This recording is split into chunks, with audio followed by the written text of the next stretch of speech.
Boa noite, meus queridos irmãos e amigos. Muito boa noite a todos vocês. Sejam todos bem-vindos a essa transmissão, a mais esse estudo da nossa igreja, a Igreja Presbiteriana da Moca. Se você é nosso visitante aqui, seja bem-vindo ao nosso meio. Estamos aqui mais uma noite fria, com a previsão também errando e acertando, é uma confusão danada. A gente já falou isso no domingo passado, é uma piadinha de domingo, de manhã, porque eu mencionei que semana passada a meteorologia errou tudo. Exato. Eu insisti em marcar 20 graus e estava 11, mas tudo bem. Boa noite, pastor Aguinaldo, pastor Rodolfo, bom estar aqui. Boa noite, Guilherme, boa noite, pastor Rodolfo, boa noite, nosso operador ali de áudio, vídeo e tudo, Leandro. Boa noite, irmãos. Alegria estar mais uma vez aqui com vocês para mais esse tempo aqui de reflexão, de estudo bíblico, de descobrir o que está na Bíblia, né? Sim. Sobre esse tema que está proposto aí hoje, que vai ser uma bênção, né, para a nossa vida, né? Com certeza. Boa noite, irmãos. Sejam mais uma vez todos muito bem-vindos. Eu só quero dizer aqui pro Roger, tá bom pra pamonha, mas pamonha é salgada. Pamonha doce é heresia. Lá vem. A briga. Boa noite, irmãos. Boa noite, pastor Aguinaldo. Boa noite, Guilherme. Boa noite, Leandro. Que o Senhor nos abençoe mais uma vez nessa noite e que nos dê mais uma vez a dádiva de poder examinar a Escritura e dela aprendermos um pouco mais. Muito bem. Hoje a gente vai falar um pouco sobre discriminação. A gente sabe que é um tema muito complexo, mas a gente quer falar do aspecto bíblico, o que a Bíblia nos ensina. A nossa ideia aqui não é exatamente discutir aspectos plenamente políticos ou sociais, mas da nossa visão cristã e como um cristão deve se portar perante ações ou atitudes discriminatórias, seja de qual for, de qual categoria for. Então essa é a nossa intenção hoje, mas eu queria pedir a você agora, que se você puder, já dê o seu gostei nesse vídeo, por favor. Compartilhe na sua página, isso ajuda bastante e já vai trazer outras pessoas para acompanhar a gente nessa noite fria.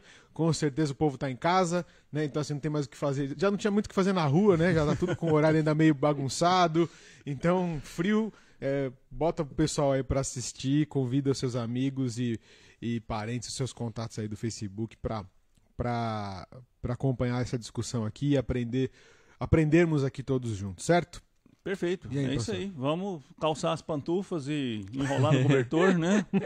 Pessoal daqui de São Paulo, pessoal de Goiânia, liga o ventilador, né? O ar-condicionado, prepara a coca gelada e... Vamos aproveitar esse tempo aqui para estudar esse tema. Como o Guilherme disse, é um tema complexo, né? Um tema que, se a gente não tomar cuidado, ele acaba virando só uma discussão política, uma discussão sociológica, né?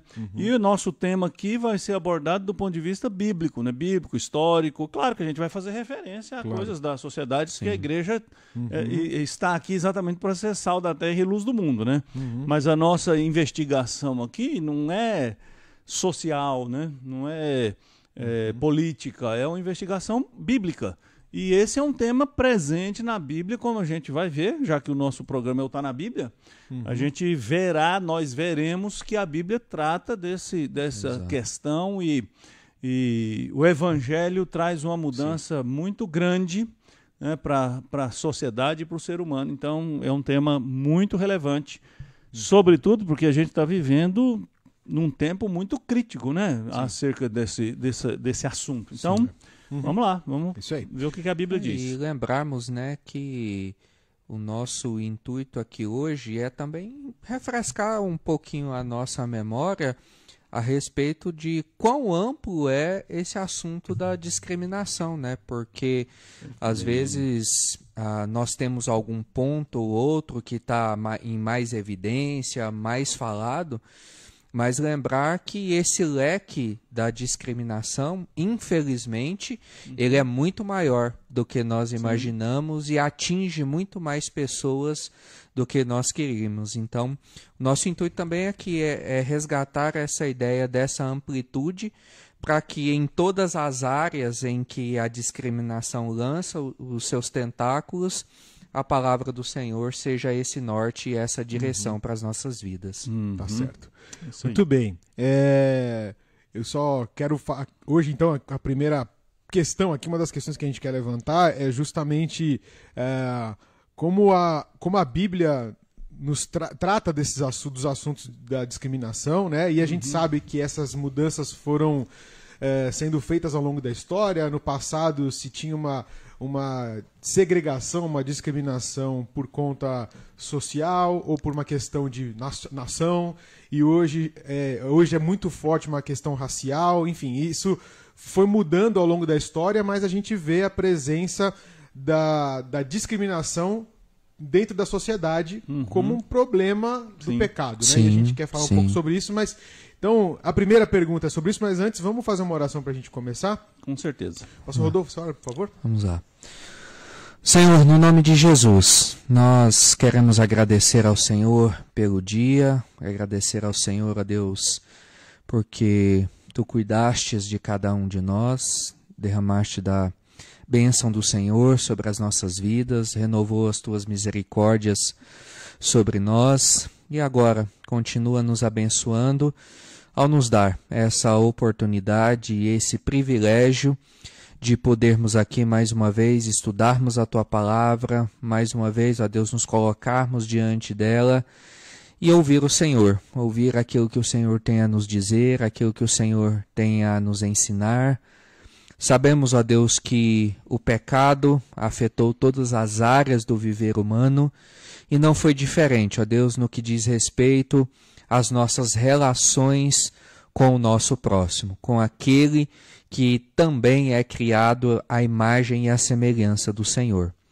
Por isso, ó Deus, nós sabemos que é somente a Tua Palavra que pode corrigir, que pode transformar, é somente o Evangelho que pode nos colocar no trilho certo. Por isso, ó Deus, a nossa oração é que o Senhor tenha misericórdia e que a Tua Palavra, mais uma vez, seja eficaz nas nossas vidas, transforme o nosso ser, nos adeque à vontade do Senhor. Essa, ó Deus, é a nossa oração, em nome de Jesus. Amém. Amém. Amém. Bom, Amém. Então, a primeira questão que eu quero trazer aqui é o que a Bíblia nos ensina sobre a discriminação, né? Como eu falei, a gente percebe alguma questão histórica presente nos relatos bíblicos, né? Dessa discriminação ou da diferença entre as pessoas, geralmente por uma questão de nação, geralmente por uma questão de povos diferentes, às vezes por religiões diferentes, por impérios diferentes, por algum tipo de disputa social ou propriamente religiosa, né? A gente vê alguns relatos até no Novo Testamento. Então, o que de maneira geral, e aí depois a gente pode entrar em alguns pontos desse mais a fundo, mas de maneira geral, o que a Bíblia fala nesse tema e qual que deve ser a nossa posição de maneira geral, e depois a gente vai discutindo outros detalhes. Então, parece que o seu microfone tá ruim aí, né? Não sei se o pessoal tá reclamando bastante aqui, mas enquanto eu vou falando, vai tentando ajustar aí. Beleza. É curioso a maneira como você coloca esse tema, Guilherme, porque realmente hoje a gente tem um problema muito sério na nossa sociedade envolvendo o racismo, né? Mas eu não vejo muito essa questão da discriminação por raça na Escritura Sagrada. Eu acho isso muito interessante, porque a abordagem que você fez é aquela que a gente vê bastante na Bíblia, as diferenças muito mais ligadas a questões étnicas, que depois a gente pode até definir, né, tentar definir o que seria uma diferença por raça e uma diferença étnica, do que disputas por raça. Me parece que a discriminação como resultado do racismo, ela está muito mais ligada ao desenvolvimento científico e do estudo da antropologia, que vem lá do século XVIII, século XIX, do que aquilo que a gente lê na Escritura Sagrada, né? Sim. Então, houve em algum momento da história humana essa ideia de que existe um tipo de ser humano que é superior a outros tipos de seres humanos, né? E aí começou essa discriminação por raça. Mas na Bíblia o que a gente vê mesmo é uma diferenciação étnica, cultural, religiosa. Por exemplo, uma coisa que talvez a gente vai tocar aqui de maneira mais contundente é a questão da proibição que Deus fez no Antigo Testamento de que o povo de Israel se casasse com povos de outras nações. Exato. E a questão ali é essencialmente espiritual. Não tem nada a ver com raça, tem a ver com etnia e um aspecto étnico que é a religião. Então, o que Deus não queria era que o seu povo se misturasse religiosamente com outras nações. Então, não é uma questão racial, né? Exato. E o problema que vem posterior, né, de às vezes o judeu se achar uma raça superior, é um problema interpretativo da própria lei, mas não em si um problema da lei, porque, como o pastor Aguinaldo disse, esse nunca foi um incentivo que a Escritura, que a Bíblia trouxe. Inclusive, a ideia de se levar a mensagem e apresentar o Senhor a outras nações sempre fez parte, tanto no Antigo quanto no Novo Testamento. A questão é o homem com seu coração corrompido, que não segue a ordenança de Deus, desvirtua aquilo que Deus ensina por meio da sua palavra, levando a esses problemas sociais, antropológicos que nós vemos ao longo da história. Exatamente. Pode falar. Vamos? Não, eu ia respirar aqui, mas... Tá bom. Não, então, assim, então nesse aspecto, o que a gente pode perceber de ações, ou de situações, melhor dizendo, na Bíblia Sagrada, ou nos relatos bíblicos, o que a Bíblia ensina em relação à discriminação, né? Como é que a gente deve encarar isso de uma maneira geral, dentro... primeiro da lei mosaica e posteriormente no Evangelho? Então, primeiro, retomar esse ponto, né? Na lei mosaica existe uma proibição de casamentos mistos por questões religiosas. É clara a disposição bíblica.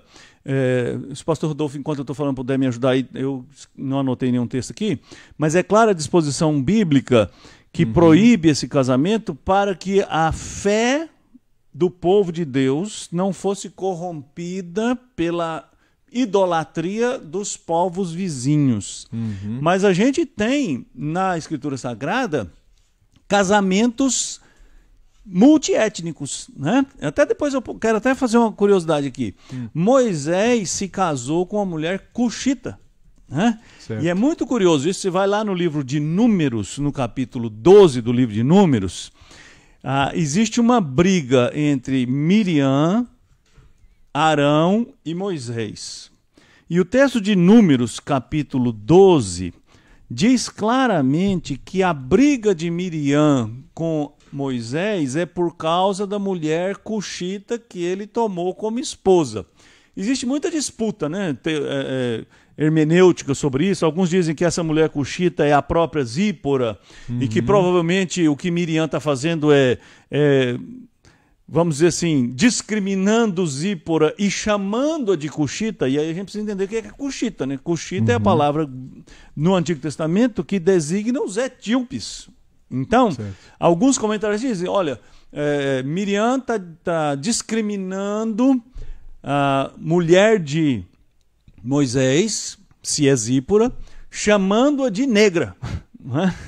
Outros vão dizer, não, essa é uma mulher que Moisés tomou depois, talvez Zípora tivesse morrido lá depois de um tempo na sua vida, mas de um jeito ou de outro, o que acontece é curioso, né?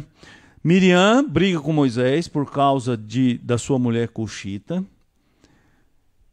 e Deus não fala nada sobre esse casamento, mas Deus corrige Miriam de maneira muito curiosa, fazendo Miriam ficar coberta de lepra e ficar com a pele completamente branca, né? Então, eu já li alguma coisa em que alguém diz o seguinte, que se Miriam está criticando a mulher que Moisés tomou por ela ser negra, e então ela se sente superior porque ela é branca, então a punição de Deus para Miriam é fazer ela ficar branquinha. E aí é muito interessante isso, né? Porque algumas correntes pseudo-cristãs, por exemplo, os Mormons, ensinam que as pessoas negras são negras por causa da maldição que Deus lançou sobre Canaã, sobre Cão. Mas esse texto diz que a maldição de Deus foi fazer Miriam ficar branca. Não foi fazer ela ficar negra. Não foi fazer ela ficar preta. Então, só para ilustrar isso que eu estou dizendo. Então, na Bíblia, a gente vai encontrar essas questões de discriminação.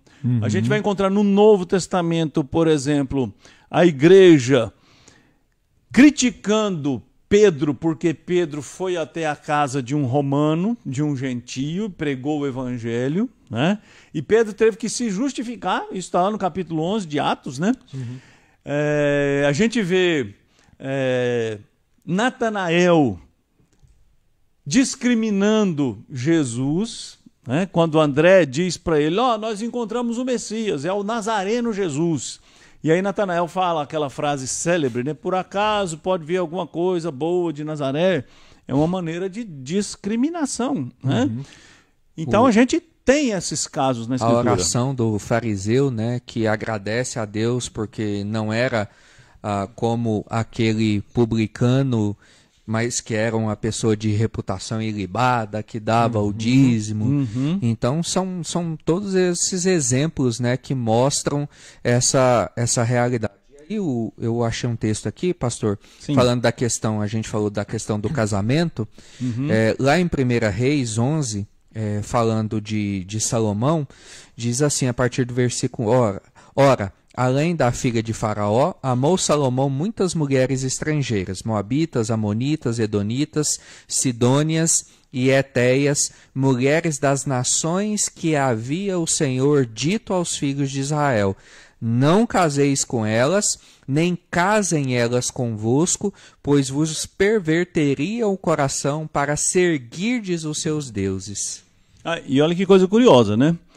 Essa lei aí, que foi dada por causa de questões religiosas, a gente vê Moisés casando com uma mulher de outra etnia, porque era possível, e era essa uma missão de Israel, anunciar o Deus verdadeiro para que as outras nações se convertessem, né? Se tornassem o que na Bíblia chama-se de prosélitos, né? Ou na história se chama de prosélitos também, né? As pessoas não judias convertidas ao judaísmo.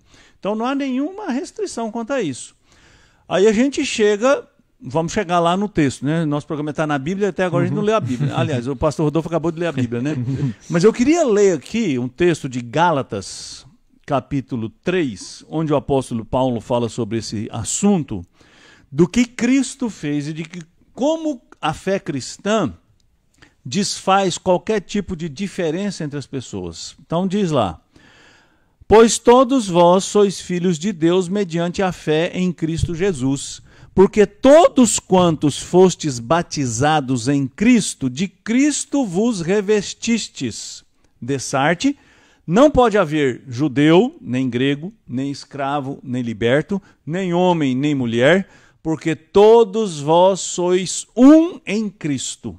E se sois de Cristo, também sois descendentes de Abraão e herdeiros segundo a promessa. Então, é claro, e eu não estou dizendo aqui que o Novo Testamento criou algo novo que não existia no Antigo Testamento. No Antigo Testamento, também o povo de Israel não foi eleito por Deus para se tornar um povo superior aos outros, mas foi eleito por Deus para se tornar luz entre as nações. Certo. Para anunciar o Deus verdadeiro entre as nações. Os israelitas perverteram isso e não cumpriram essa missão. Então Jesus não está, Paulo, né, não está dizendo que agora, na era cristã, a relação entre as pessoas é diferente. Não, ele está dizendo como essa relação deve ser vivida e como ela deveria ter sido vivida lá no Antigo Testamento. Ou seja, não haver distinção entre as pessoas por nenhuma razão. E é curioso, né, que aqui a gente vê distinções muito mais, ou só exclusivamente étnicas do que raciais, né? Então, de novo, a fé cristã, a obra de Deus na vida do homem, deve destruir nele qualquer possibilidade de olhar para o outro de uma maneira discriminatória. Porque nós aprendemos com Cristo que todos nós somos iguais. Exato. Que todos nós somos, por causa de Cristo, filhos de Deus. Mas aqueles que ainda não são filhos de Deus porque não creem em Cristo, não são menores ou piores do ponto de vista da sua humanidade, né? Então, a discriminação é algo que não deve ter espaço jamais na vida cristã, na vida de quem confessa a Cristo. Exato, né? Então, a discriminação, na verdade, não é aceitável, né? Já que o título do nosso estudo é uma pergunta, né? Sim. Discriminação, isso é aceitável? Não, a resposta é não, não é aceitável sob nenhum pretexto. E aí eu separei também aqui um texto de João, onde o próprio Senhor Jesus, né, quebra com duas ideias bastante vivas nos seus dias, que era a discriminação quanto à mulher e dos judeus para com os samaritanos. Legal. Porque, como a gente lembra lá da história, depois que a Síria invade o Reino do Norte, Israel, e ali é dizimado, então houve uma mistura de raças de judeus com outros povos, que aí dá origem aos samaritanos. E então os judeus do Reino do Sul encaravam os samaritanos como uma raça inferior, né? Como uma escória, bem menos do que judeus de segunda categoria. E Jesus, lá no Evangelho de João, ele não só quebra com esse paradigma, mas ele quebra também com outro paradigma de que é a relação com a mulher. Porque também a mulher, nessa época, era discriminada, não era reconhecido o seu papel em meio à sociedade. Tanto que lá no Evangelho de João, primeiro no capítulo 4, nos versículos 7 a 10, diz: Nisto veio uma mulher samaritana tirar água. Disse-lhe Jesus: Dá-me de beber. Pois seus discípulos tinham ido à cidade para comprar alimentos. Então lhe disse a mulher samaritana: Como, sendo tu judeu, pedes de beber a mim, que sou mulher samaritana? Porque os judeus não se dão com os samaritanos. Replicou-lhe Jesus: Se conheceras o dom de Deus e quem é que te pede, dá-me de beber, tu lhe pedirias e ele te daria água viva, água viva. E aí, aquilo foi tão impactante que a hora que os discípulos estão chegando, lá no versículo 27 diz: Neste ponto chegaram os seus discípulos e se admiraram de que estivesse falando com uma mulher. Todavia, nenhum lhe disse: Que perguntas ou por que falas com ela? Então mostra, né, que o Evangelho caminha na direção contrária dessa discriminação, seja ela em que esfera for, étnica, racial, de sexo, porque o próprio Senhor Jesus fala, ele resume os 10 mandamentos em 2 grandes: amar a Deus sobre todas as coisas e o próximo primeiramente como a ti mesmo, e depois Jesus fala, como eu vos amei. E esse deve ser o fundamento através do qual nós devemos construir a nossa vida ao longo da nossa caminhada. Muito bem. E aparentemente aparentemente não, né? A gente percebe, como a gente disse aqui, que a discriminação por qualquer categoria, se a gente pode assim dizer que for, sempre existiu, né? E aí a gente vê os relatos desde ali da antiguidade, né? Dos primórdios da civilização, e aí foi correndo, a gente vê todos esses relatos que a gente falou aqui, e a gente percebe também lá no livro de Tiago, né? Tiago capítulo 2, ele adverte os irmãos ali que não se deve discriminar o outro irmão porque é mais pobre. Exato. Né? E aí o relato é que ele colocava o mais rico lá na frente e o pobre ficava lá jogado no fundo, lá sentado no chão. E o rico sentava lá no banco, lá na primeira fileira, lá todo bonitão. Lá, né? Então, mais uma advertência, né? Com certeza. De uma realidade que existia, né? E aí a gente percebe como esse pecado foi sendo transformado, né? Como na verdade, como a questão da discriminação foi se moldando ao longo das eras, né? Da civilização humana e se mostrando de maneiras diferentes.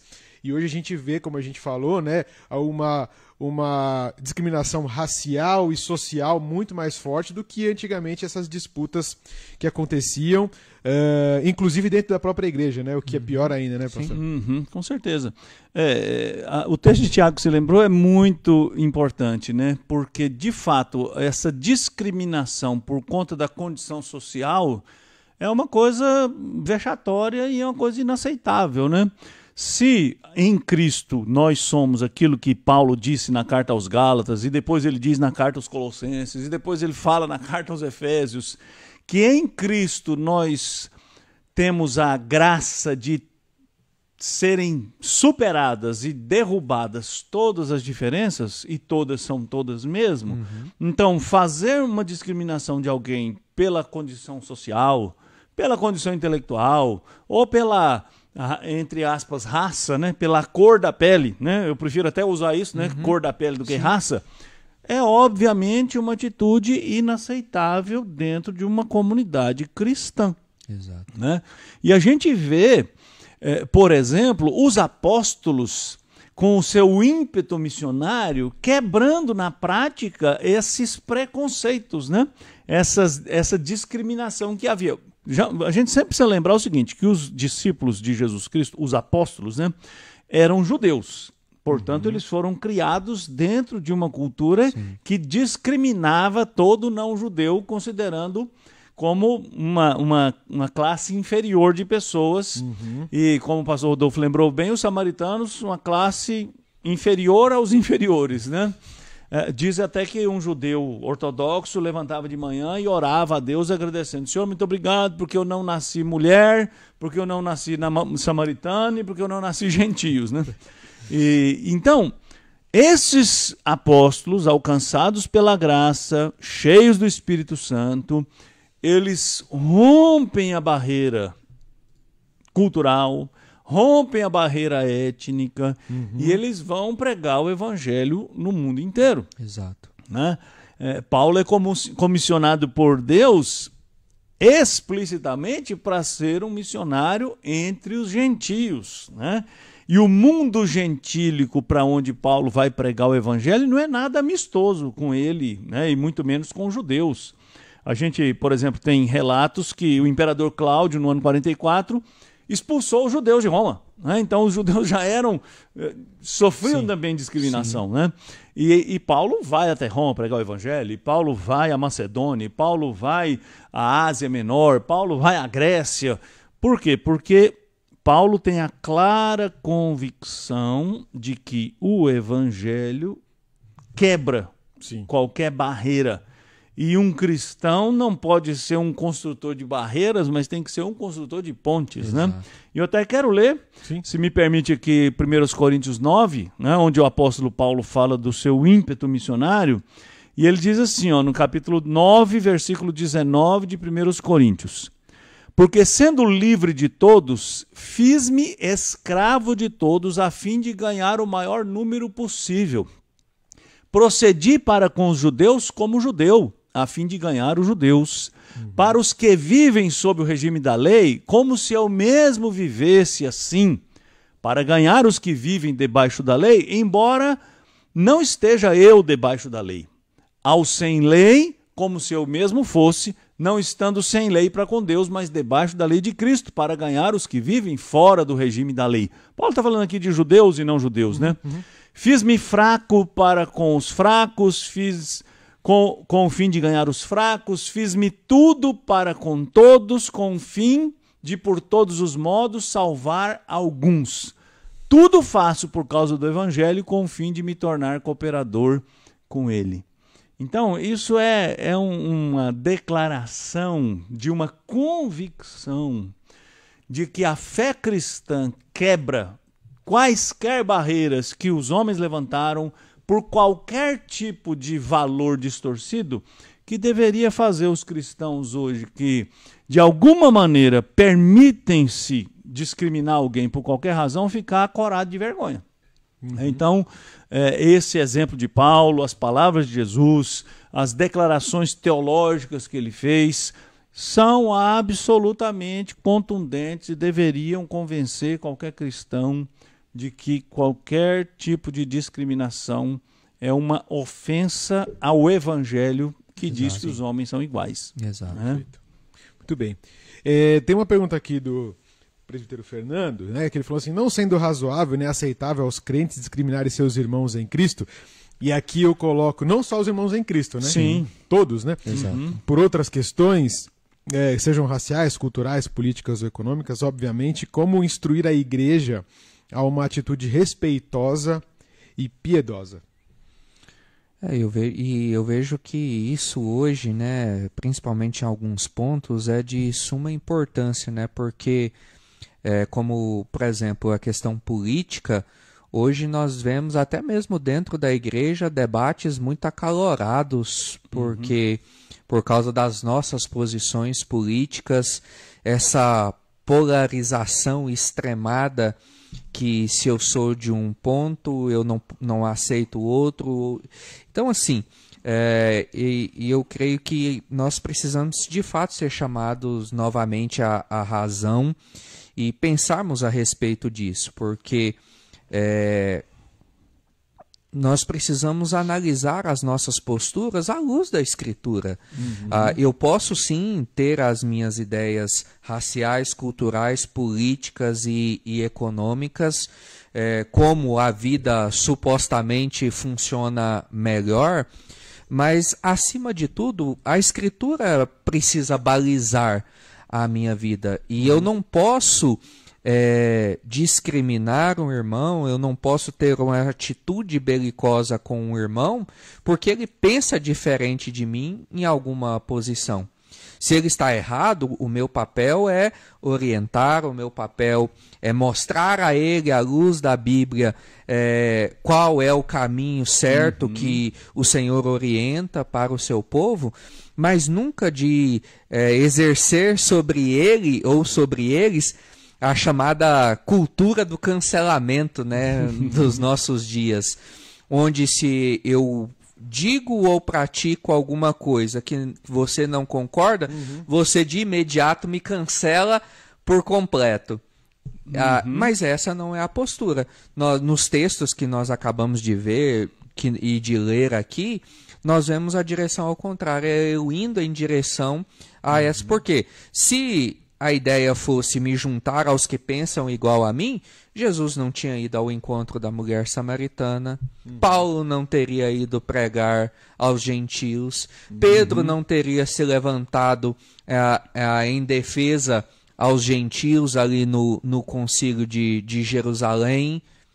Mas perfeito. Isso mostra que o evangelho está aí para todos e que nós então devemos respeitar, amar e conversar a respeito desses assuntos. Eu creio que eu responderia ao Fernando dizendo o seguinte: fazendo o que nós estamos fazendo aqui. Nós estamos tocando num assunto sensível, num assunto que está presente diante de nós diariamente. A gente vê muitas discussões sobre o racismo por causa da cor da pele, do tom da cor da pele. Mas às vezes a gente não ouve muito falar sobre a discriminação de alguém porque ele não tem a sua cultura, porque ele não abraça a sua mesma teologia. Por exemplo, a gente hoje tem uma polarização enorme entre calvinistas e arminianos e parece que são defensores de fés diferentes, né? Então eu prefiro e tenho me esforçado aqui para falar de uma fé bíblica antes de falar de uma fé calvinista. Exato. Ou de uma fé reformada, porque a nossa fé é bíblica. Sim. Então, eu diria o seguinte: a primeira coisa é falar do tema, por mais sensível que ele seja e por mais desconfortável que seja falar desse tema. E por mais que ele fira-nos, né? Porque quando você ouve uma coisa na qual você falha, aquilo te machuca, né? E a nossa tendência é não querer falar do assunto. Outra abordagem que precisa acontecer é o confronto respeitoso e saudável e ativo, né? E aí eu vou lembrar de um fato. O fato que envolveu o nosso célebre apóstolo Paulo e o nosso coluna da igreja, Pedro, né? que Paulo registra lá na carta aos Gálatas. Eu estava procurando, né? eu não lembrava Então, onde era. Eu tava na aqui, carta eu aos tava com a Gálatas, Bíblia né? aberta aqui tentando achar o capítulo. Então, Paulo diz assim, ó, Gálatas 2:11. Quando, porém, Cefas veio a Antioquia, resisti-lhe face a face, porque se tornara repreensível. Olha o que o grande Pedro fez, né? E aí depois eu quero tocar num ponto. Com efeito, antes de chegarem alguns da parte de Tiago, o que são esses da parte de Tiago? Os da parte de Tiago, Tiago não é o Tiago apóstolo que a cabeça já tinha rolado. Esse Tiago aqui, muito provavelmente, é o meio-irmão de Jesus, que era o bispo de Jerusalém. Pastor Rodolfo pregou uma série completa sobre o bispo de Jerusalém e a carta de Tiago. Então, Tiago mandou alguns emissários da igreja de Jerusalém, que obviamente era uma igreja judaica, né, visitar a igreja de Antioquia. Isso. Pedro estava lá. Antes de chegar a turma de Jerusalém, o que Paulo diz? Pedro comia com os gentios. Quando, porém, chegaram... comendo churrasco, carne de porco, enfim... Peixe de carne de porco, não, carne de porco acho que não, né? Acho que seria demais para Pedro. Mas assim, só de comer com eles, né? Exato. Porém, quando porém chegaram, afastou-se e por fim veio a apartar-se. Não foi mais nas reuniões dos crentes gentios, né? Temedos da circuncisão. O que vão falar de mim, né? Também os demais judeus dissimularam com ele, a ponto de o próprio Barnabé ter se deixado levar pela dissimulação. Olha só, como é que o negócio do pecado vai azedando tudo o leite, né? Então, primeiro Pedro ficou com medo. Vai que o pessoal de Tiago lá... Né? Depois ele falou... Barnabé também ficou assim meio assustado. O que o Paulo fez? Paulo foi lá e botou o dedo no nariz de Pedro. Né? Confrontou. O dedo respeitosamente, né? Amorosamente, né? Com carinho, mas resistiu àquela atitude discriminatória do apóstolo Pedro. E eu louvo a Deus, meus irmãos, porque essa história está aqui. E essa história está aqui para mostrar que Pedro, Paulo, Barnabé... Olha, Barnabé é um apelido, né? Barnabé significa o filho da consolação. Ou o cara que tinha o apelido de filho da consolação entrou numa barca furada dessa, né? Por quê? Porque ele é humano. E aí eu queria falar sobre isso, né? Alguém perguntou lá no nosso formulário se existe racismo na igreja, né? Ampliando a palavra racismo para a nossa proposta aqui, que é discriminação, existe. Sim. E por que existe? Porque a igreja é feita de homens. Homens que foram salvos, mas homens em quem ainda restam resquícios. Né? Restam resquícios é uma redundância, né?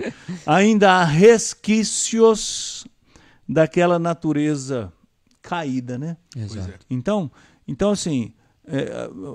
isso é uma longa resposta para o Fernando, né? Presbítero Fernando. Então, falar do assunto, tratar do assunto, olhar o que a Bíblia diz sobre o assunto e confrontar. Né? Esse confronto aqui não foi para diminuir Pedro, não foi para diminuir Barnabé, mas foi para exaltar o evangelho da graça, que não permite, mesmo um Pedro, ter uma atitude assim. Exato. Todos somos iguais ali. Exatamente. E Pedro quis fazer uma social para não ficar queimado ali, né? Porque ele ia voltar para Jerusalém, né? Exato. Porque ele trabalhava em Jerusalém, né? Aí chega em Jerusalém, Pedrão tá lá. Né? Pedro foi para a galera. Né? E se misturou com quem nós achamos que não devia se misturar. Então, olha só que coisa fantástica, né? A confrontação de Paulo não serviu só para Pedro, não. Os emissários de Tiago também estavam lá. Exato. E se eles tinham, né? Se eles tivessem qualquer ideia distorcida, e se eles achassem que Pedro ou eles não deveriam se misturar com crentes gentios, então eles já tomaram também uma aula de evangelho, de doutrina, né? Isso mostra, né, o quanto o pecado, mesmo em nós como já lavados e remidos no sangue do Cordeiro, já povo de Deus, ainda afeta as nossas vidas, né? Exato. E com Pedro, o Pedro é os extremos, né? Porque em Atos, olha só, o que ele diz lá em Atos, capítulo 15, quando estava se interrogando a respeito dos próprios gentios. Pedro diz: irmãos, vós sabeis que desde há muito Deus me escolheu dentre vós para que por meu intermédio ouvissem os gentios a palavra do evangelho e crescem. E aí lá no versículo 9 ele diz: e não estabeleceu distinção alguma entre nós e eles, purificando-lhes o coração. Então aqui nós vemos um Pedro defendendo a causa dos gentios, de que eles são sim dignos de que o evangelho chegue a eles, mas posteriormente cedendo à tentação e negando esses mesmos aos quais anteriormente ele havia defendido. Isso eu aprendo que todos nós estamos suscetíveis a isso. Em um momento nós podemos agir como Pedro, defender os nossos irmãos, defender aqueles que estão ao nosso lado, mas logo em seguida podemos agir de forma discriminatória, seja em qual área for, para com essas mesmas pessoas. Aí desculpa. Por isso a advertência para vigiarmos e orarmos em todo o tempo. Nós pensamos a mesma coisa aqui, tá vendo? Eu fiz uma transmissão telepática para você aqui, né? Porque é por isso que a gente precisa vigiar e orar. Sim, exato. Porque nós somos frágeis, né? Nós não acertamos o tempo todo, né? Perfeito. Então a gente voltar a refletir sobre os valores que devem nortear a nossa vida não é um capricho. Né? Falar desse tema aqui, nós não estamos querendo polemizar, não. Então vamos falar de temas polêmicos que é para ter audiência. Não é essa questão, nós não estamos muito preocupados com isso. Né? Nós queremos que as pessoas ouçam na esperança de que elas e nós aprendamos. Né? Porque quando a gente estuda, primeiro a verdade passa por nós, né? Sim. Exato. E mexe com a gente. Sim. Então o propósito não é polemizar, o propósito não é fazer programa interessante, o propósito é nos corrigir, porque nós não estamos imunes a essas falhas. E de novo eu falo, eu louvo a Deus por essa história estar aí, Sim. por essas falhas terem sido narradas, para nenhum cristão fazer uma ideia errada daqueles homens e nem de si mesmo. Exato. Porque a discriminação começa, muitas vezes, quando eu faço uma ideia errada de mim. Né? Então vamos lembrar lá do fariseu de Lucas 18. Né? O fariseu que vai orar. É uma parábola, tudo bem, mas é uma parábola que reflete uma realidade. Tanto a realidade que Tiago depois fala algo muito parecido. Exatamente. Então Jesus não está inventando uma história, né? Jesus está retratando um estilo de comportamento que era visível, né? Sim. Então olha só, Lucas 18:11 diz assim, o fariseu, Jesus está contando, o fariseu posto em pé orava de si para si mesmo. Aí Jesus já dá um tapa na cara, né? Fala, a oração dele vai bater no teto e vai voltar. E ele orava dessa forma: ó Deus, graças te dou, porque não sou como os demais homens, roubadores, injustos e adúlteros, nem ainda como este publicano. Olha só, o que esse sujeito fez? Ele se julgou especial, por causa da sua virtude ética e religiosa, e ele passou a olhar para o outro com um olhar discriminatório. Então aí fica evidente que a discriminação começa quando você tem um conceito errado de si mesmo. Exato. E você olha o outro a partir da sua medida do que é valor, e aí você começa a desprezar o outro. Quero fazer dois comentários aqui. Mas nesse aspecto, né, é interessante porque olha só como o pecado distorce essa própria imagem, né? Os judeus que ali estavam discriminando ou tendo algum tipo de preconceito com aqueles no passado também foram discriminados, em algum momento também foram subjugados, né? Foram subjugados pelos egípcios, foram subjugados pelos babilônicos, foram subjugados por diversas outras etnias e outros povos. Estavam sendo por Roma, Estavam né? sendo por Roma nesse momento e o cara tava ali batendo no peito achando que era melhor que o outro. Então, assim, essa distorção da realidade de você mesma que o pecado provoca no ser humano é algo que é tenebroso, assim, algo que destrói você de dentro para fora, né? Exatamente. E corrói de uma maneira absurda. E aí, extrapolando isso, o que eu queria dizer e tentar trazer para nossa realidade um pouco dessa visão, né? Porque a gente está dando esses exemplos dessa realidade, e aí eu estou dizendo que como essas nuances desse pecado vão se transformando ao longo das eras, né? Não que hoje ainda não exista mais esse tipo de preconceito ou discriminação social, porque ela é fato no nosso dia a dia, mas como a gente falou já há um tempo atrás, que, por exemplo, né, o pensamento iluminista do século XVIII, né, trouxe essa ideia que acho que você um pouquinho atrás falou, pastor, de o ser humano ser alguém ali que tem poder, um intelecto mais avançado. Então aqueles iluministas começaram a perceber que o homem tinha um potencial muito grande, né? E começou a olhar para dentro e aí tudo era centrado no homem. Sim. E aqueles pensadores europeus falando, a gente é mais inteligente do que o resto do mundo. Somos melhores. Somos melhores do que o resto do mundo, né? Aí olha só uma distorção. E não que não havia esse tipo de estrutura já discriminatória no passado, mas o que eu percebo hoje é que também com o avançar do globalismo, né, das pessoas poderem transitar entre os países, da questão da comunicação ter sido maior, no meu ponto de vista, o iluminismo trouxe um problema do pecado da discriminação muito forte e estrutural para a sociedade hoje, né? E de várias maneiras, inclusive a discriminação racial, como a gente vê hoje, mas a discriminação econômica, intelectual, porque eles começaram a falar assim, nós somos os inteligentes e o restante são os bárbaros, são aqueles selvagens, né?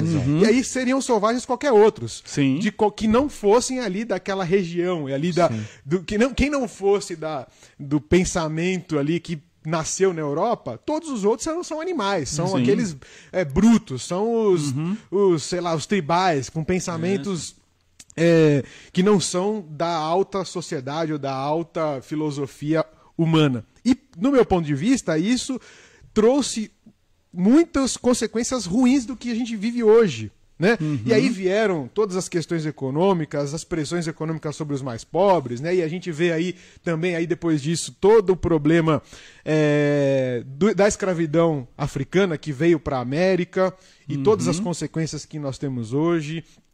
E aí, na baia disso, a questão da discriminação social e intelectual, porque aí pessoas que só trabalharam e não estudaram, obviamente, não se desenvolveram intelectualmente, aí é uma questão de uma coisa puxar a outra. Então, eu acho que a gente podia conversar um pouco sobre isso, como a gente acaba não percebendo como uma cultura filosófica trouxe um grande mal para o mundo, distorcendo a visão bíblica, jogando fora Deus e colocando o homem no centro disso tudo. E olha só o que a gente acaba vivendo hoje. E sem que a gente queira, né? Sem que a gente tenha a intenção, muitas vezes isso está no nosso meio e faz parte do nosso dia a dia. Por isso que o Fernando falou, a gente tem que dar muita atenção, que o pastor Aguinaldo falou, a gente tem que vigiar e orar para a gente não cair nesse tipo de armadilha. Né? Daí vem, por exemplo, certos conceitos, como o conceito de civilização, né? Perfeito. Então, a Europa partiu a partir dessa perspectiva, antes, né? Mas isso talvez foi exacerbado ali, com essa hegemonia do pensamento, com essa ideia de eugenia, de raça superior, né? de o homem branco europeu precisar civilizar o mundo, né? E civilizar o mundo se tornou o quê? Europeizar, né? Não sei se existe essa palavra, mas se não existe, acabei de criar, né? Quero os créditos aí do dicionário, né? De tornar a cultura mundial a cultura europeia. Isso não é coisa nova, né? Sim. Exato. Os gregos fizeram a mesma coisa, né? Os babilônios já fizeram. Os babilônios fizeram a mesma coisa. Né? Mas como a gente está falando de uma história recente que afeta a nós diretamente, essa ideia de hegemonia, de eugenia, de superioridade, seja cultural, sempre existiu. É que eu acho que nesse aspecto do iluminismo teve um impacto por questões tecnológicas muito mais... Sim, teve um alcance mais rápido, Isso, né? um alcance maior e mais rápido. Um alcance mais rápido, Exato, mais eficaz, né? Isso, Mas, ao mesmo tempo, olha só que coisa curiosa, né? Você falou de uma coisa aí da escravidão dos negros, né? A escravidão não é uma coisa nova, né? Sim, mas quando você volta no tempo, a escravidão na antiguidade não era por questão racial. A escravidão na antiguidade era por questão de hegemonia militar. Perfeito. Então, os povos conquistados se tornavam escravos dos seus conquistadores. E não tinha problema, não tinha questão de raça. Então, o escravo era branco, porque o povo que o conquistou também era branco, né? Por exemplo, a gente vê isso... Ou até os egípcios, que provavelmente eram negros, escravizando os próprios judeus que eram... Porque é uma questão, você falou, Exatamente. militar, territorial, de domínio... É uma questão de dominação, de território. Entre o povo de Israel já havia a ideia da escravidão, tanto que na lei nós temos alguns mandamentos a respeito de como deveriam ser tratados os escravos. Perfeito. Agora, essa ideia de uma hegemonia econômica, de uma hegemonia cultural, realmente fez um dano muito grande, né? E eu até me referi aqui, por exemplo, ao estudo da antropologia, né? Onde surgiu as classificações da raça humana, né? E como é que surgiu isso? É a cor da pele, é o tamanho da cabeça, né? O cabeção, cabeça chata, nariz chato, o olho, nariz, tamanho, o formato do olho. Então, as próprias designações das supostas subespécies humanas estão ligadas a essa ideia dessa eugenia, dessa superioridade, dessa raça pura, dessa raça perfeita. E esse tipo de pensamento levantou até uma questão da resistência à miscigenação, né? Sim. Então, o que é uma coisa natural do gênero humano, que é se misturar, que é se miscigenar, e eu acredito que isso é o ideal que Deus colocou na humanidade, né? Do homem crescer, multiplicar, se misturar e construir uma humanidade e não se tornar em redutos, né? Culturais, em redutos raciais, né? E aí a gente pode, talvez, não sei se vai dar tempo, mas talvez até falar dessa questão de raça, né? Se tem raça, se não tem raça, e por que teria isso. Então, assim, eu concordo com você. Eu acho que o iluminismo e essa perspectiva de superioridade europeia contribuiu para agravar uma coisa que já existia, que sempre existiu, mas que não era pelas razões que a gente viu depois, né? A superioridade da raça branca europeia e da cultura europeia, né? Foi o que acabou se estabelecendo. Então, como eu disse lá no passado, as razões eram militares. Sim. Era de dominação. Por exemplo, só um dado curioso, né? Se você pegar a história da Grã-Bretanha, a ilha, né, Bretã, ali tem 3 etnias grandes, né? Ingleses, escoceses e irlandeses. Eu não sei muito bem o que distingue, mas todos são caucasianos, todos são brancos. Mas eles eram inimigos históricos, né? E os irlandeses foram largamente escravizados e vendidos para o mundo inteiro como escravos pelos ingleses brancos, né? Os escravos brancos irlandeses são um capítulo muito tenebroso da história da Bretanha. Então, assim, as disputas não eram por questões raciais, eram por questões étnicas, por questões políticas, por questões militares. E a gente viveu recentemente na história da humanidade esse câncer que foi a discriminação racial, e é um câncer que continua aí, né? Continua uma ferida que continua aberta. Por isso que eu acho que essa é a pior, né? Porque assim, uma questão certeza. militar é uma questão de poder de fogo, né? Sim. Não se, você é o que a gente falou, não se classifica as pessoas pela cor da pele, né? Não. Agora aí Você foi derrotado, você me pertence. Aí, assim, existe uma questão meio lógica nesse caso. Agora, uma discriminação por racial não faz sentido nenhum. E aí o câncer... É por considerar aquela pessoa com aquelas características físicas particulares inferior. Exatamente. E a Isso gente terrível, né? vê isso, né? Um capítulo triste da nossa história, como foi o nazismo, né? No que diz respeito à purificação, à hegemonia da raça ariana e em detrimento aí, principalmente a perseguição aos judeus, que foi uma discriminação que ceifou a vida, né, de inúmeras pessoas, e que depois disso outros capítulos em outros lugares do planeta também tristes a respeito dessa realidade, dessa ideia de uma superioridade, de uma tom de pele em relação a outro. A Fernanda colocou um ponto aqui que para mim é um resultado, né? Ela perguntou assim, se as igrejas cristãs que fazem uso de imagens pregaram um Cristo loiro com olhos azuis, isso contribuiu com a formação de uma sociedade racista. Na verdade, para mim, essa igreja que formou essas imagens é um resultado, né? É um resultado dessa ideia da superioridade branca, né? Sim. Então, o homem branco... o caucasiano, ele é superior, ele é mais inteligente, ele é mais capaz, ele criou uma sociedade mais civilizada. Como né? é que a igreja romana ia acreditar num Jesus, né, escurinho, com cabelo ruim, né, que morava no deserto, que era nazareno, que já foi discriminado lá mesmo pelos dele, né? Falou, mas de Nazaré, isso não tem nada que presta. Então, assim, como é que pode, né? E olha só como a igreja deixou esse pensamento iluminista entrar. E é isso que o meu ponto é justamente esse alerta, né? Da gente prestar atenção naquilo que nós vivemos sob influência.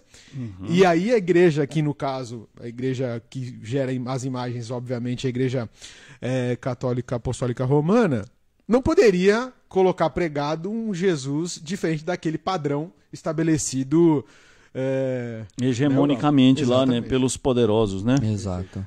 Mas vamos falar um pouquinho, Guilherme, sobre um tema que é colateral aí, mas eu acho que é importante porque a gente faz parte de uma igreja que é uma denominação, né? Então alguém perguntou lá no nosso formulário sobre a postura da igreja brasileira, da igreja cristã brasileira, da igreja protestante brasileira no período colonial, no período...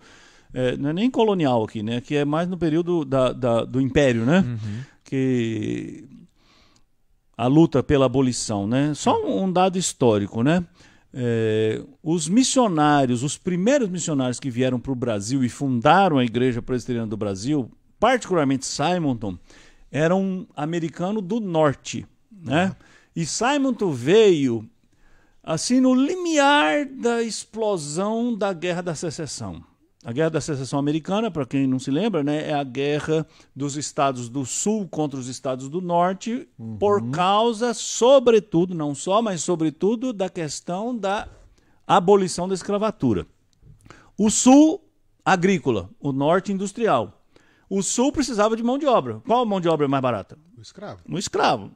Então os sulistas não queriam a abolição porque isso representaria uma perda financeira para suas lavouras de milho, de algodão, onde a mão de obra era escrava, mão de obra barata, né, e descartável, né?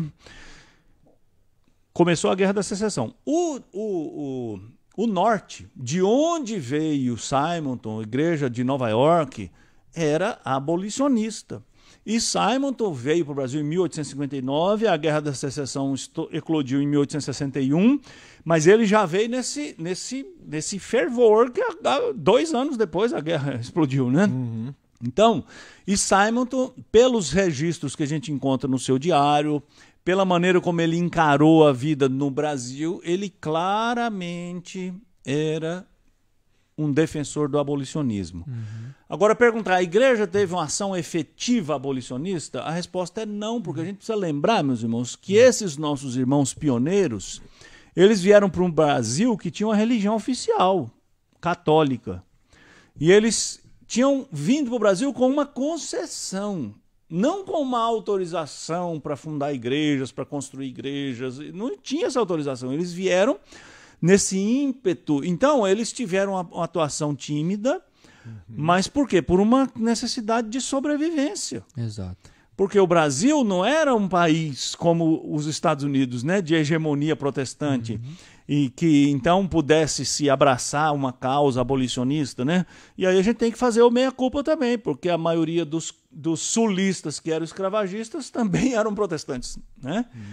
E depois, mais tarde, vieram missionários sulistas para o Brasil. A gente não tem muito registro sobre a postura deles. Talvez uma coisa ou outra que fale que algum deles possuiu escravos ou não era favorável à causa abolicionista, mas os fundadores, os pioneiros, tiveram uma atuação tímida na defesa, não tiveram militância, isso é verdade. Tá. E eu acredito que, no fundo, eu posso estar errado, mas eu acho que não é o papel da igreja fazer essa militância. Eu acho que esse é o papel de cada crente que é transformado pelo Evangelho, na sua esfera de ação e de atuação, fazer essa luta contra... E não um papel institucional. E não né? no papel institucional, Exato. porque a igreja, ela é, por definição, a gente leu isso aqui, multicultural, multipolítica. Ela abraça gente de diversas perspectivas e ideologias. Então quer dizer que a igreja tem que se calar diante da discriminação e do racismo? Não, a igreja tem um papel profético de dizer e falar o que nós estamos falando aqui. A discriminação é pecado. Dentro da discriminação existe a discriminação por cor, por tom de pele, né? Que eu estou me recusando aqui a usar o termo racial, né? A discriminação por tom diferente de pele é só uma, não é a única. Como você falou, e eu concordo, talvez a mais dolorosa, a mais grave, a mais vergonhosa e não vou dizer mais inaceitável, porque nenhum é aceitável, né? Mas aquela que a gente deveria fazer uma resistência grande, porque ela é a que causa um dano grande. Exato. Né? É que tem trazido mais feridas para a nossa sociedade atual, né? Exatamente. Num Brasil que mais da metade das pessoas são negros e pardos, a gente percebe esse tipo de situação ainda acontecendo. Né? E lembrando que nesse período, né, a igreja presbiteriana no Brasil era muito jovem. Sim.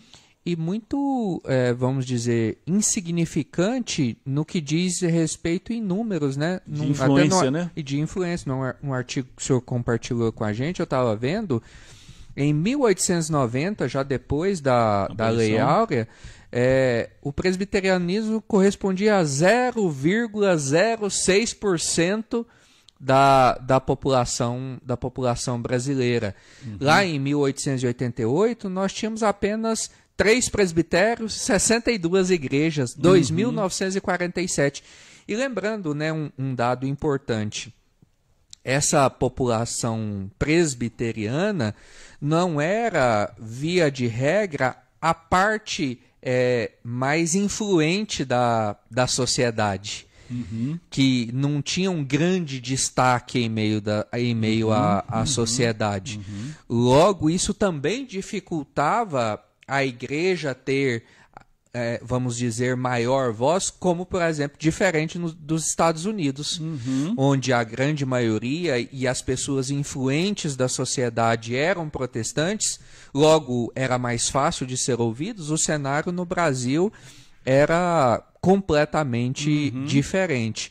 O que não impediu de que vários negros fossem aceitos à igreja, inseridos, reconhecidos como membros da igreja presbiteriana no Brasil. Inclusive, há diversos relatos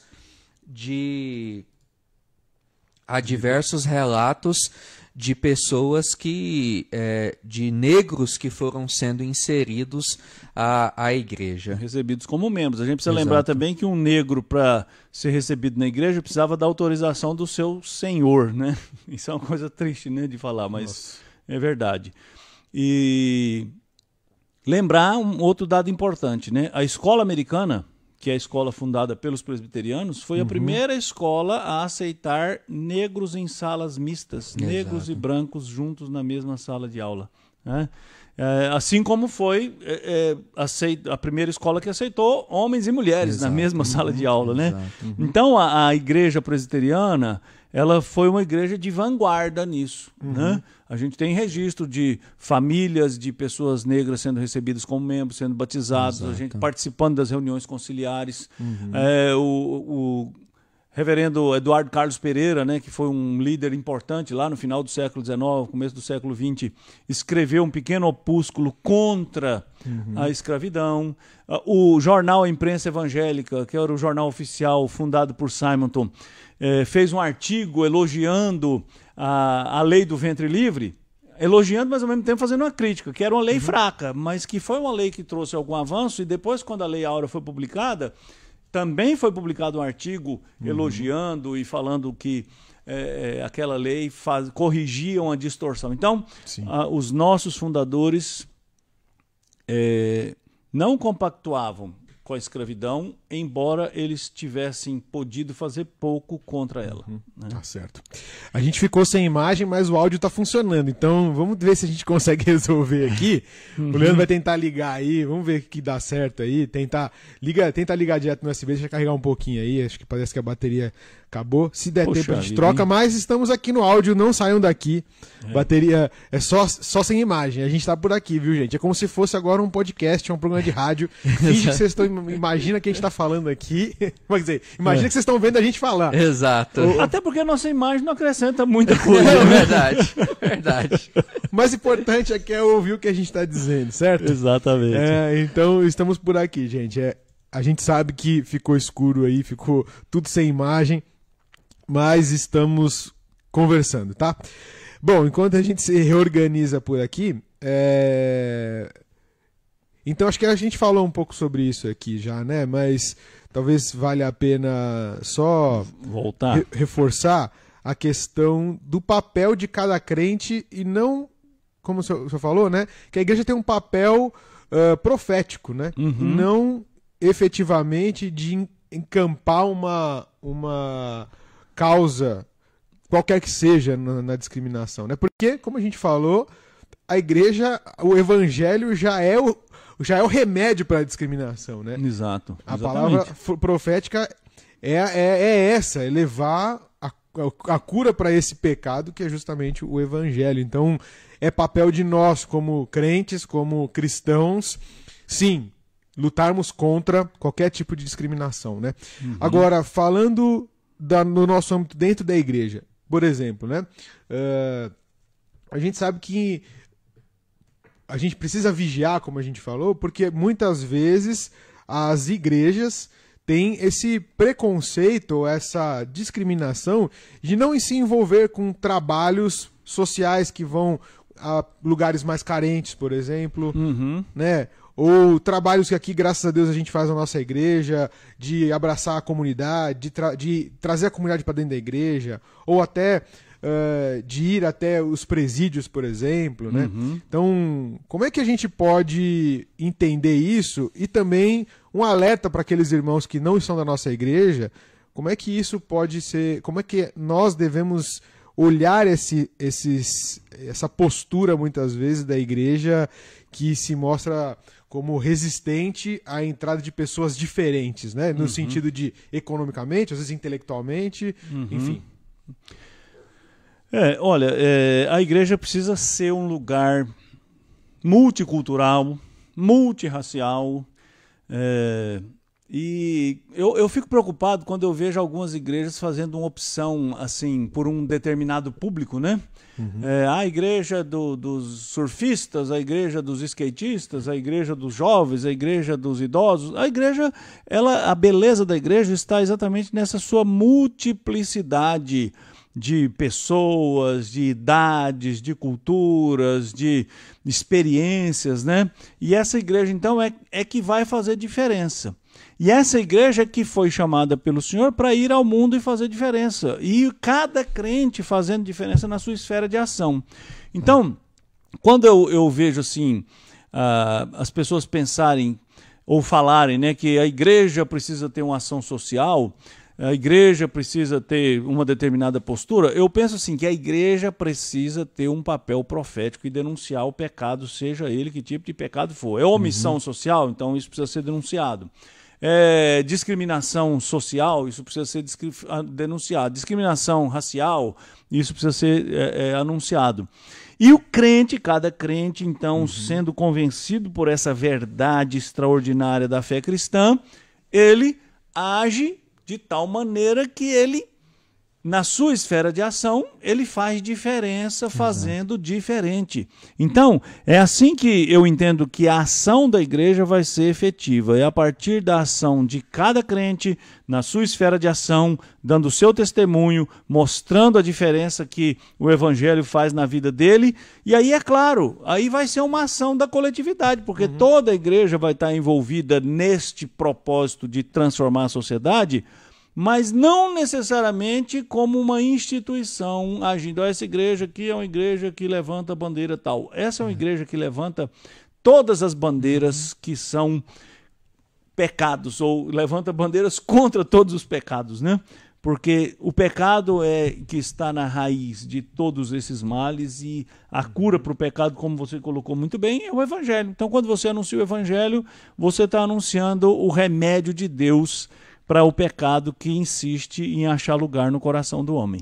Né? Exato, e eu acho que um ponto importante, que eu vejo principalmente, né, entre os nossos jovens, muitas vezes levantando a bandeira somente em momentos específicos, ou quando o assunto está em ebulição, ou quando um evento acontece. Aí eu vou para o Instagram, vou para o Facebook, vou para isso, aquilo. Mas eu acho que esse trabalho que o senhor aí falou muito bem, ele precisa ser algo contínuo. E não algo, vamos dizer, um ministério de bombeiro, só para apagar aquele determinado incêndio.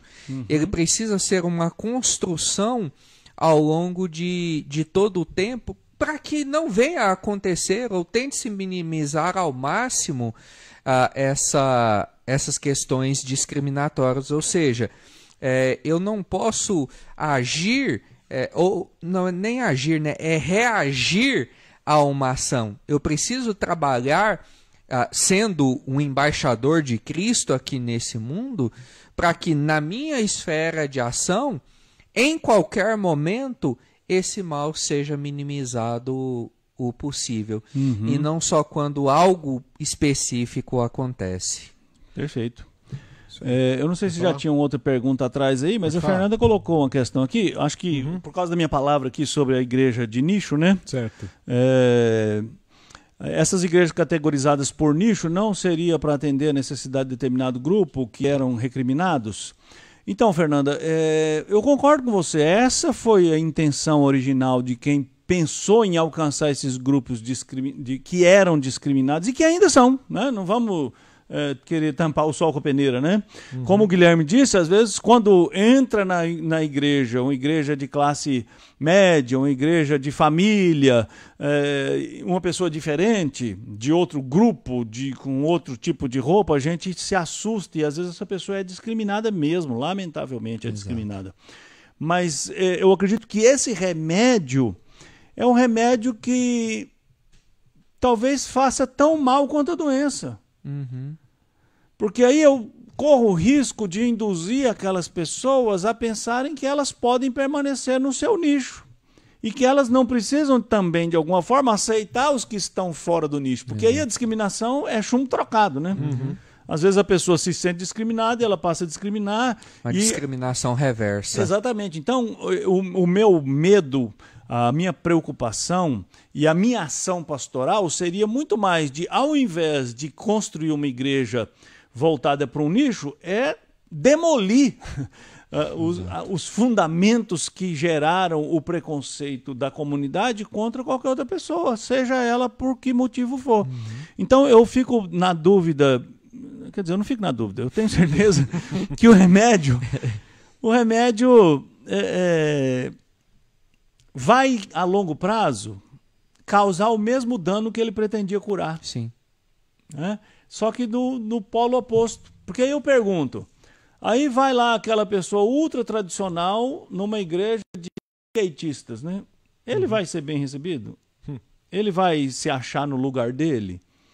E mesmo que ele seja bem recebido, vai ser um lugar onde a postura dele ou a posição dele vai ser confortável e ele vai se sentir parte daquela comunidade? Então, assim, a gente corre riscos e tem problemas que vão na contramão e que vão produzindo outras dificuldades tão graves quanto aquela discriminação original que causou aquele problema. Exato. Né? Isso aí.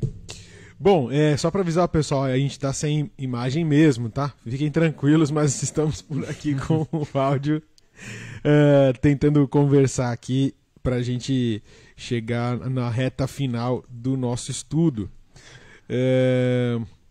Deixa eu agora aqui pegar, não sei se apareceu mais alguma pergunta aqui no chat, eu fiquei com medo de atualizar aqui e ter sumido, porque às vezes tem um problema, porque a gente atualiza e as coisas somem os comentários de vocês. Uma pergunta do Fabrício, Tá. onde ele fala: o que vocês podem falar sobre a discriminação religiosa? Porque ainda vemos muita discriminação contra cristãos, religiões afro-muçulmanos. Muito bem. Eu acho que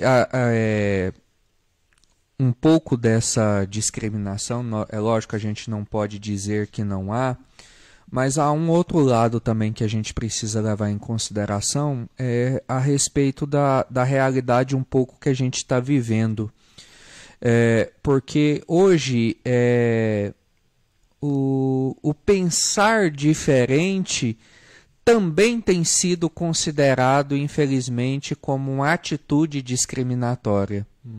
Por exemplo, nós os cristãos que procuramos seguir a palavra de Deus e às vezes dizemos que, por exemplo, práticas das religiões afro ou dos próprios muçulmanos ou de um grupo, como nós falamos aqui na terça-feira passada, nós imediatamente somos considerados como indivíduos discriminadores. E isso, né, tem gerado esse clima em ebulição aí dessa realidade. Mas, na verdade, não é uma discriminação.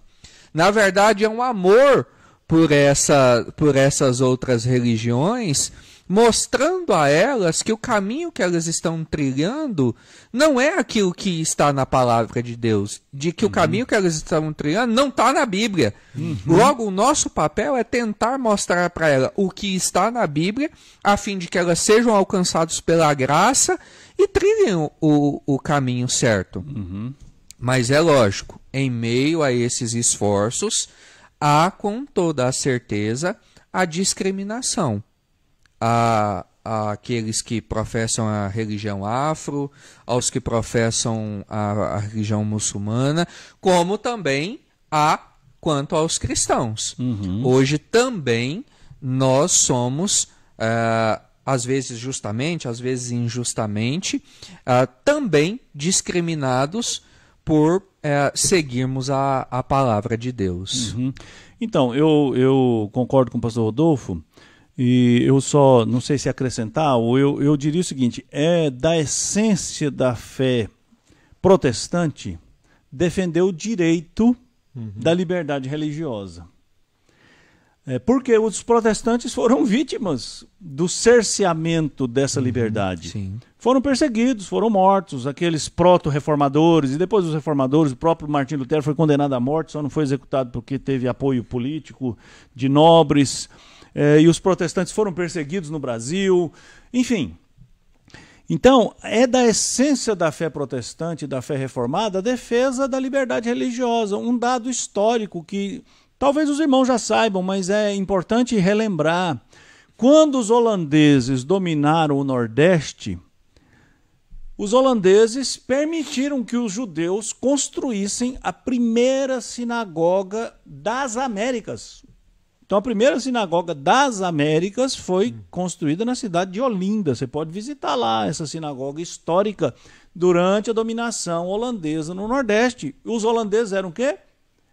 Reformados, calvinistas, protestantes, e defendiam o direito dos judeus terem a sua sinagoga. Embora, e aí eu concordando com o pastor Rodolfo, nós protestantes também defendemos o direito da divergência respeitosa.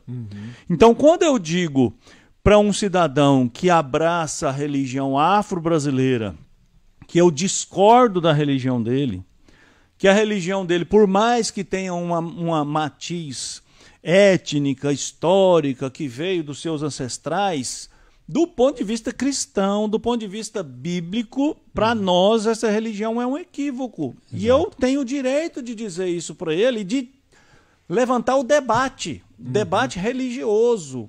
Porque a evangelização é nada mais que um debate religioso. Por que você crê neste Deus e por que eu creio no meu Deus? Agora, como o pastor Rodolfo colocou, na nossa cultura, a divergência já é tomada como discriminação.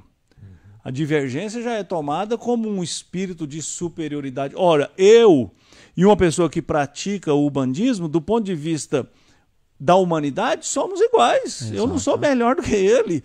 Eu não sou um ser humano melhor do que ele no sentido natural da minha humanidade.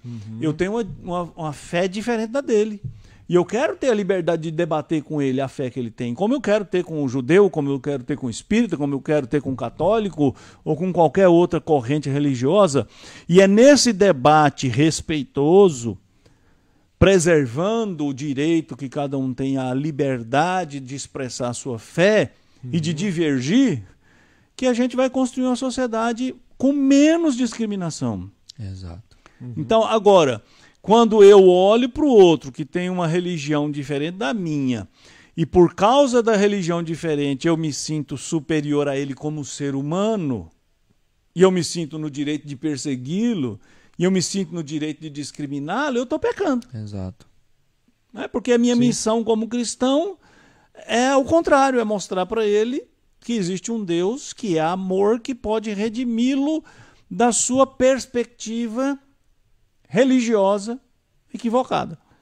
Então, a defesa dessa liberdade é um pilar da fé protestante, do qual nós não podemos abrir mão sob nenhuma hipótese. Né? Muito bem. Ótimo. Bom, a gente ficou sem imagem aqui, mas tem aí uma ilustração, só para vocês saberem que a gente está por aqui. Acho que a gente conseguiu chegar ao nosso objetivo aqui, aos pontos que a gente separou. Sim. E... eu acho, né? Eu acredito que sim. Né? As perguntas já acabaram aqui no chat.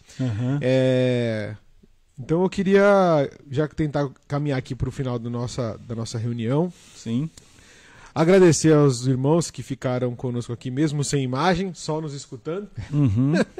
Isso é um bom sinal, quer dizer que a gente também aqui estava, todo mundo junto, a gente estava falando sozinho aqui, né? A gente vê os números aqui, mas como a gente não vê vocês, a gente fica preocupado se vocês estão aí mesmo, né? Exato. Mas que bom, graças a Deus por isso, e que Deus realmente nos ajude para que nós possamos, como a gente falou aqui ao longo da transmissão, vigiar e orar para que não caiamos no erro, no pecado, na tentação de nos vangloriarmos, de acharmos que somos melhores que outros, por qualquer tipo de condição social, étnica, o que for, e ficarmos muito atentos àquilo Exato. Que às vezes é muito velado, aquilo que é escondido, aquilo que a gente nem percebe, todo mundo faz, né? Aquele tipo de coisa assim que às vezes a gente não percebe porque tá todo mundo caminhando naquela direção, naquele rio ali, naquela correnteza e acabamos agindo daquela mesma maneira. Exato. Mas a gente tem que pensar que a gente não é daqui, né? Nós somos desse mundo, nós não pertencemos a esse mundo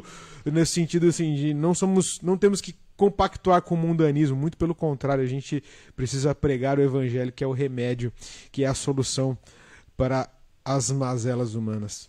Perfeito. Eu louvo a Deus pela liberdade que a gente tem de falar desse assunto, pelos irmãos que nos acompanham, né? Nós voltamos aqui por forças técnicas à raiz da nossa vocação, que era o podcast, né?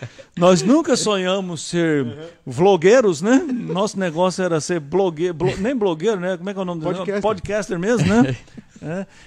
Então os irmãos foram obrigados a participar do podcast. E eu estou aqui viciado olhando para a câmera, né? Mas não tem câmera mais. Então, eu também fiz.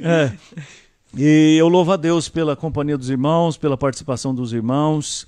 E eu louvo a Deus por textos como, por exemplo, eu vou terminando, tá, Guilherme? Atos 17, quando eu vejo Paulo pregando o evangelho na cidade de Atenas, através de um diálogo religioso respeitoso. Nós precisamos aprender a fazer isso. Sim. Paulo chegou em Atenas e viu dezenas de ídolos. Por dentro ele estava explodindo. O texto de Atos diz... E Lucas era o biógrafo de Paulo, né? Então Paulo deve ter contado para ele: Lucas, você não sabe o que eu senti quando eu cheguei em Atenas, rapaz. Eu estava com vontade de explodir. Chutar tudo. Mas Deus me deu graça. E eu fui para a praça. E eu preguei o evangelho. E quando as autoridades o chamam para discutir teologia, né? Olha que coisa linda, né? Coisa que não acontece hoje, né? A gente não é chamado para discutir porque a gente é tido como preconceituoso, né? Como ignorante também. Aliás, nós somos vítimas de preconceito, né? Exato. Então Paulo chega lá no Areópago, né? Na colina de Marte, onde os filósofos gregos se reuniam, e ele começa dizendo: vocês são tudo umas antas que adoram falsos deuses. Não. Paulo fez o quê? Paulo diz: eu vejo que vocês são pessoas muito religiosas. E eu vim aqui falar do meu Deus, que vocês precisam conhecer. Exato. E naquele diálogo respeitoso, o texto termina dizendo que muitos creram e, como sempre, muitos não creram. Então nós, como cristãos, precisamos abraçar essa graça de Deus que nos equaliza como seres humanos, que destrói as diferenças. E precisamos aprender a olhar para o outro com compaixão, como Deus olhou para nós. E ainda que nós diverjamos, né? Ainda que nós tenhamos divergências, e ainda que a nossa missão é anunciar a verdade libertadora do Evangelho, lembrar que um dia nós também fomos ignorantes dessa verdade, um dia nós também andávamos em trevas. Então, olhar para o outro com compaixão, com respeito, dizer a verdade para ele, nunca abrir mão da verdade, anunciar o evangelho, mas isso deve ser feito sempre com muita graça, com muito amor e para o bem do outro. Né? Exato. Então, meus irmãos, muito obrigado por participar aqui do nosso podcast. Transmissão com podcast. Transmissão online. Deus abençoe vocês, que a graça de Deus faça de nós pessoas livres de qualquer preconceito e que resistam a qualquer discriminação. Amém. Eu creio que é algo que a gente tem enfatizado, né? Lembrar daquilo que um dia nós prometemos, lá no dia da nossa profissão de fé, que a Bíblia é a nossa única regra de fé e de prática. Sim. Não permitir que filosofias, conceitos, ideias que dirijam as nossas vidas, mas que a palavra de Deus seja realmente essa régua que dirige todos os nossos passos e todas as esferas da nossa vida. Que o Senhor nos abençoe. E mais uma vez, meus irmãos, muito obrigado pela presença de todos, pelas colaborações, por nos acompanharem até aqui. Muito bem. Então eu quero só convidar a todos vocês, lembrar das nossas programações ainda dessa semana. Amanhã e sexta-feira, certo, pastor Rodolfo, tem as reuniões do Coinos, então os irmãos aí que fazem parte receberão os links para a conexão e para esse tempo de comunhão também. No domingo, às 10 da manhã, estaremos aqui de novo, se Deus permitir, para a Escola Bíblica Dominical. E às 19 horas no domingo também, o culto presencial. Se você não fez sua inscrição, faça a sua inscrição através do nosso aplicativo. Pode ser feito Sábado também tem um encontro do Boaz. Verdade, às 15 horas. 15 horas, encontro do Boaz. Os homens da nossa igreja também receberão o link para juntos conversarmos e compartilharmos a palavra do Senhor. Tá certo? Sim. É isso aí. Vamos orar para encerrar? Pastor Aguinaldo, ora, por favor. Oro sim. Vamos orar, irmãos. Senhor, muito obrigado por esse encontro aqui tão especial que o Senhor nos permitiu ter com os irmãos. Um encontro, sobretudo, com a palavra do Senhor. Te agradeço porque ela é rica, porque ela é viva, porque ela é eficaz. E eu te peço que ela nos toque e nos transforme profundamente, para que nós sejamos sal da terra e luz do mundo. E que a graça do Senhor nos conduza sempre em todas as situações. Amém. Guarda-nos nessa noite, dá-nos uma noite de paz, dá-nos um repouso tranquilo. Estenda sua mão sobre nós, sobre as nossas famílias. Eu te peço em nome de Jesus. Amém. Amém. Amém. Que Deus abençoe a todos vocês, uma boa noite e até mais. Tchau, tchau. Boa noite, irmãos. Grande abraço.